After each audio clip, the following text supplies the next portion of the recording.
to Vlogmas on December 18. Oh, it's starting to feel like Christmas. We have 1 week until Christmas. It is Sunday, which means next week on Sunday is Christmas. It is 8 o'clock this morning. We actually got a sleep in today. Our son woke up around the normal time, but he didn't wake anyone up, which was lovely. And our daughter is still asleep. So we're about to wake her up for a change. Because we are going to church this morning. So it's a bit of a tradition for us that we go to McDonald's in the morning for breakfast and then we go to church. And that started because because we catch buses to church, and the bus gets us to church about an hour early. And so rather than just sitting and waiting, we go to Macca's and then we go to church after that. So we're going to do that today. This afternoon we have a birthday party to go to. And I have Zechariah's mittens almost finished. I just have to do the decreases on the hand and then a tiny little thumb, and then they will be finished. So I'm hoping I can do that even this morning before we go to church. Or maybe finish them on the bus on the way to church so that he can wear them on our walk to and from Macca's. So we'll see. But yeah, welcome to December 18 Vlogmas. The shirt I'm wearing at the moment, the jumper, this is the Bohem sweater by Faro Knits. I don't have a project page for this because I made it before I really used Ravelry. This was a 2020 knit. But I will make a very basic project page with a photo and a link so that you can find it. I love this sweater. This is my only adult size one, but I have made a couple of the baby Bohems. Or a baby Bohem for my son, and I'll probably buy the child pattern and make some for my kids again. This was the first colourwork sweater I made, and I made it before I really knew what I was doing, and it worked. And it's probably the least trouble I ever had with a colourwork sweater, and I was, maybe because I was ignorant and I didn't know any better. But anyway, I absolutely love it, and I would recommend. Alright, I'm going to go and have some tea and then get to church, and I will check in as the day goes.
Hey, it is almost 4 p.m. in the afternoon and we have just gotten home from the Christmas markets. It was lovely to walk around a little bit.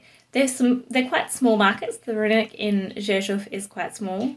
But Zach got to go on the Ferris wheel and do some tubing.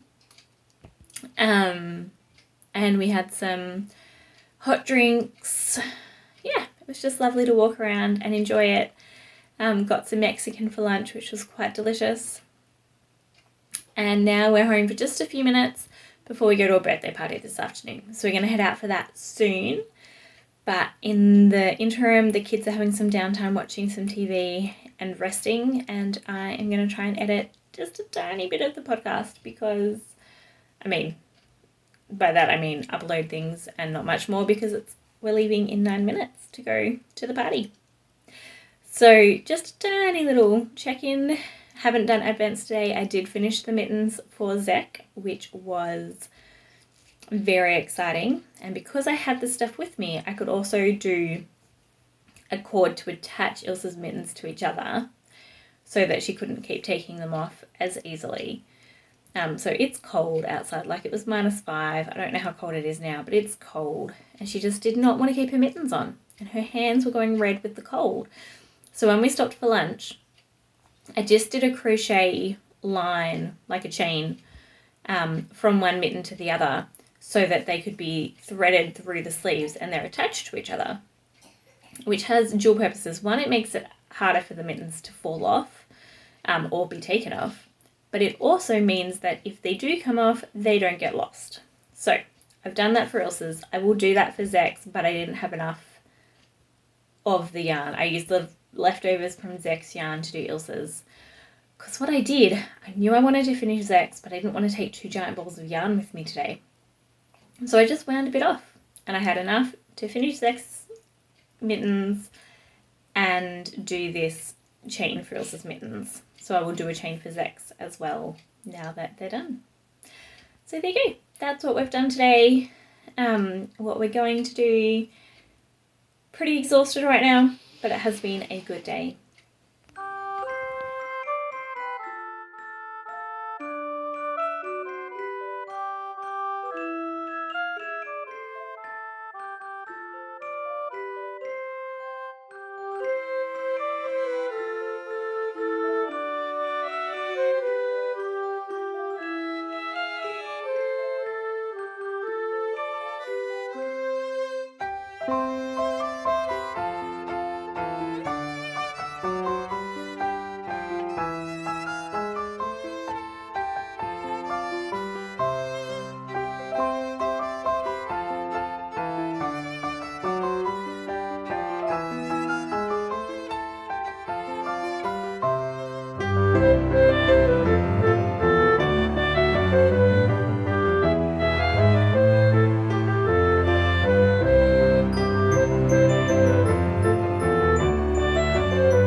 Hello. It is bedtime. It is 10:05. We try and go to bed at 10, but we'd been watching The Walking Dead and I ran upstairs to settle Ilse, who woke up, and I made myself a cup of tea because I didn't realize what the time was, and then we finished watching the episode, which had like a minute left, and it was 10 to 10 and I hadn't touched my cup of tea. So Jordan's gone up to bed and I'm going up right after this, but so I could drink my cup of tea, I put on an episode of the Crazy Sock Ladies Vlogmas because I'm a couple of days behind on that one. It's the only Vlogmas I've actually been able to keep up with even slightly. I'm not having much alone time to watch things, or not with Jordan time to watch things, so I'm behind on all the Vlogmases except for hers. I guess I'm still behind a day or two. Anyway, so I'm drinking my tea. I'm almost finished. I think it's Earl Grey. I don't know. Earl Grey cream from Tea Leaves and Sassafras. Love it. But I thought I would give you a bit of an update on Advent knitting before I go up to bed, because I'm a few days behind. I am surrounded by bags. This is my wallet cowl. I'm not going to get it out because I haven't touched it since I last shown you. But you can see the general pattern there, and you can see the unballed skeins as well as the other two that are waiting. So I'm not keeping the Advent things in the bags because it's a gradient and I know the gradient, and that's fine. I have a photo if I need it. Anyway, so that's that one. I haven't touched it for a few days. I've got basically 5 days to catch up on this one, which I still want to do. I have finished the mittens that were the emergency knitting. I have some other Christmas knitting that I want to do, but I didn't have the headspace to do that today, and I wanted to keep up pretty well with the flax sweaters. So I'm making 2 flax sweaters. This is one of them. And I've said before, it's quite gradiated at the top, and then at the bottom we're starting to get some striping. But I love it. It is so cute, and I love Scrappy, and I love how Scrappy works out that kind of way. So this was yesterday, and this was today from Melinda Knits and Sews. So rather than putting them next to each other in the blue sweater, which I could have, but I'm only a couple of colours away from finishing the body on the blue one, where I'm still, well, now I'm about 3 colours away from finishing the body on this one. And I don't know what colours are coming up. So I figured I will do it on this one because it still works like in the cool colours, warm colours, warm tones, but without being too bright. So I've done that. I'm just working on the last row now before I finish the colour. And then I'll put it in the bag so I can use it for the sleeves as well. Now I didn't take footage of it this time, but I did wind up this bright blue skein mini from the other one and add that on down the bottom. I'm not going to be able to hold it up well, but there you go. So I have added this tonight as well, which means this is the last one I have to add before I am caught up today. So I guess tomorrow I'll have 2 to add. But I love how that's working out. Completely random. And I'm just thinking so I think this will be the last colour in the body, and then I'll have the ribbing to go. And then I'll probably need an extra colour or 2 on top of that for the sleeves. So I have about half a row left of this colour, and I thought I would say hi. I am going to finish this colour before I go to bed, because half a row, guys, half a row. If you are a Friends fan, you'll probably notice that today's Advent has gone back in time. So, in fact, I think the last 2 have gone back in time. The reason that's happened, so my sister who put the Advent calendar together, we live in different countries. She lives in Australia and I live in Poland. And so we sent Advents, and originally we were going to do 12 minis, and then we realised that actually we have a lot of scraps and we could do a whole one, but neither of us we didn't have enough at the time that we were planning to send it. And so she sent me, it was either 16 or 17 days worth, and then sent me the other 16 or all the other 8 or 9 days worth later. But it meant that the first one's done. There you go. Another day added in. But it meant that the first ones that she sent me, she had matched the colour to the episode and then put the episodes in order. So the colours were in a random order, but the episodes weren't. But then as she finished new colours, she matched them to episodes and they were in a random order because they were going back through what things I'd already seen. So when I've been watching the episodes that she's written, I've been really careful not to watch any around them because I don't know. Where's my bag? Here's my bag. I don't know what episodes she has put in or will go back and put in. But I have to say, I am very inspired to watch through all of Friends again after this little tasting because it's hilarious. I love it. Yeah. So that's why, if you're an avid Friends fan, you will notice that it is in a different order because we're up to the point where she's gone back and added in. Okay, I have finished for the night. I'm going to bed. So I'm going to scull the rest of my tea because it is warm now and go to bed. And I will see you tomorrow. Tomorrow's going to be fun. Like, I'm not going to tell you what we're doing tomorrow, but tomorrow's going to be fun. So tune in, see what we get up to, and I will see you tomorrow. Have a great night. Bye.